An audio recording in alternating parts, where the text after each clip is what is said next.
रावण द्वारा सीता के अपहरण से कई साल पहले भील जनजाति के बीच सशोका नाम का एक नरभक्षी रहता था। वह मध्य भारत के जंगलों में घूमता था और राहगीरों को मारकर और उन्हें भोजन के रूप में खाकर अपना जीवन व्यतीत करता था। एक दिन शिकार की तलाश में जंगल से गुजरते हुए साशोक को एक छोटी सी झोपड़ी मिली, जिसके बाहर एक साधु बैठा था जो ध्यान में डूबा हुआ था। उसने पहले कभी किसी अन्य इंसान को उस अवस्था में शांत, निश्चल और शांतिपूर्ण नहीं देखा था। ऋषि को, जो समाधि में लग रहे थे, देखकर शशोक के भीतर कुछ हलचल हुई और वह ऋषि की ओर आकर्षित हो गया। आप बहुत शांति में हैं। जब शशोक ने खुद को ऋषि के सामने खड़ा पाया तो उसके होश उड़ गए। मैं तुम्हारे जैसा क्यों नहीं हूं? तुम कौन हो बेटा? ऋषि ने आंखें खोलते हुए पूछा। आप क्या चाहते हैं? भील ने उत्तर दिया, मैं शशोक, नरभक्षी हूं।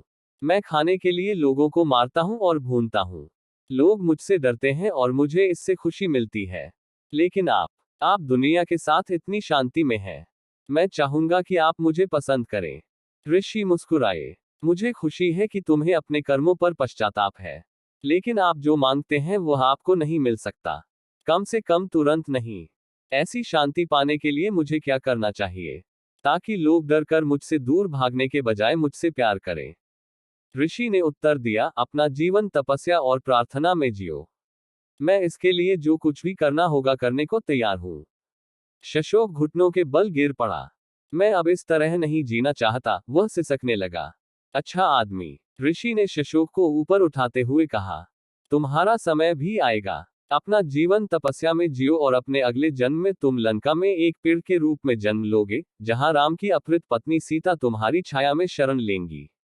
अपने आंसू पोंछते समय साशोक की आंखें चमक उठी। एक दिन ऋषि ने आगे कहा, हनुमान, वानर सीता की खोज में आएंगे।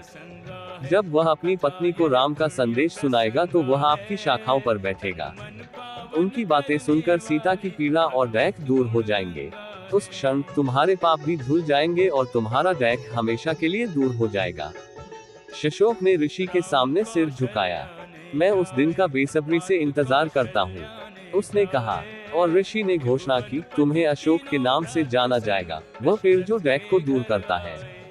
इसलिए यह है कि अशोक वृक्ष, जिसके गहरे हरे पत्ते और प्यारे लाल रंग के फूलों के नीचे सीता ने शरण ली थी, दैख की अनुपस्थिति से जुड़ा है।